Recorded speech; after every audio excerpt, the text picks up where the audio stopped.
So yeah, men have been given an edge. That edge is responsibility. It's additional obligations. It's to be uplifting and upholding women. That's what that edge is. So no, you cannot twist my religion. You cannot twist the words of Al-Quran to make me fear my religion or feel less about who I am within my religion. إنهم يسلمون. ما أعظم هذا الدين. إذا حاربوه اشتد وإذا تركوه امتد.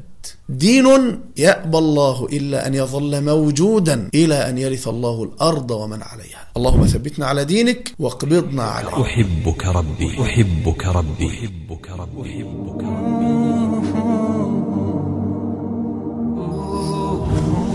I love you Allah. Assalamu alaikum rahmatullahi wa barakatuh. What does Quran chapter 2 191 through 193 say? I love this question. Let's get into it, shall we? Beep, beep, beep, beep, beep, beep. Surah 2 out of Al-Quran, the cow, or Al-Baqarah. It's a very popular one. It's a great one, actually. Here we're talking about rights for women within Islam and men when it comes to divorce. Now, before I get started, I want to just briefly show you guys what translation I purposely am using right now because I absolutely love and adore it, and I was going to share it anyways. This is the Holy Quran in today's English by Yahya Imrek. I personally absolutely love and adore this book because the language and the verbiage used is so much more intentional, and it is such a great representation of the true meaning of what the Quran is saying in these ayats. I love it. Whenever you translate from Arabic to English, sometimes you can lose context, and sometimes they don't choose the best words to represent what it means. You don't have this problem with this book. Also, when it comes down to it, the revelations from the Quran all have tafsir. They all have context. They all have deep research that goes into what they mean and their purpose. Bismillah, let's get into it. Let's see what you're so curious about. It would be best for their husbands to reconcile with them in that case, if they were inclined to reconcile. Remember that women have rights just as men do in all fairness, though men have been given an edge over them. And Allah is powerful and wise. 191. A divorce pronouncement can only be revoked twice. After that, they must either reconcile one and for all and stay together lovingly, or they must end their relationship in a spirit of all fairness. 193. You men are not allowed to take back anything you gave to your wives unless both sides fear breaking the rules by Allah. All right, so 191 through 193. So I guess you're curious about probably 191, right? That's what most people try to tell us women, that if we come to Islam, we're going to be oppressed, right? That's what you're getting at? Bless your heart. Let's talk about it. Here's the tafsir for verse 190. Remember that women have rights just as men do in all fairness, though men have been given an edge over them. Tafsir. The edge that this verse refers to is the fact that men are obligated to care for women and thus have more responsibility. This translates into a few seemingly inequitable things at first, such as men who receive twice inheritance of a woman. However, the seeming advantage actually rebounds back upon them, for men are responsible to spend of their money on their family, while women are not obligated to do so.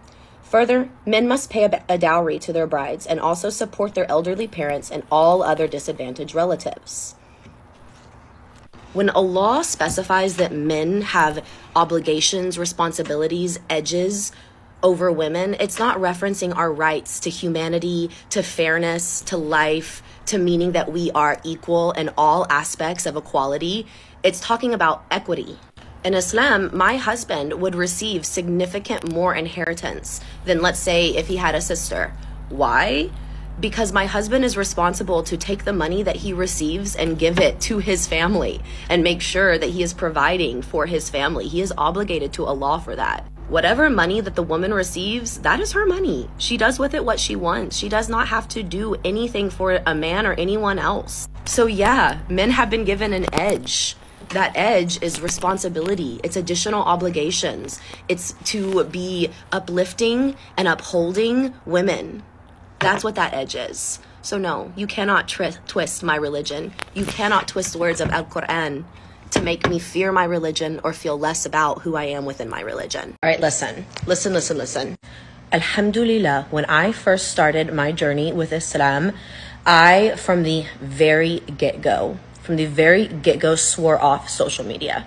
Not in the sense that I wasn't going to participate in social media, but that I was not going to post about my journey, that I was not going to be public with it, and that I was not going to get involved with Islam and Muslim social medias. The reason for this is I, from the get-go, was able to tell already that a lot of Muslims were not representative of what I was seeing that Islam was, and that what Islam told us to do and how to act and how to treat one another.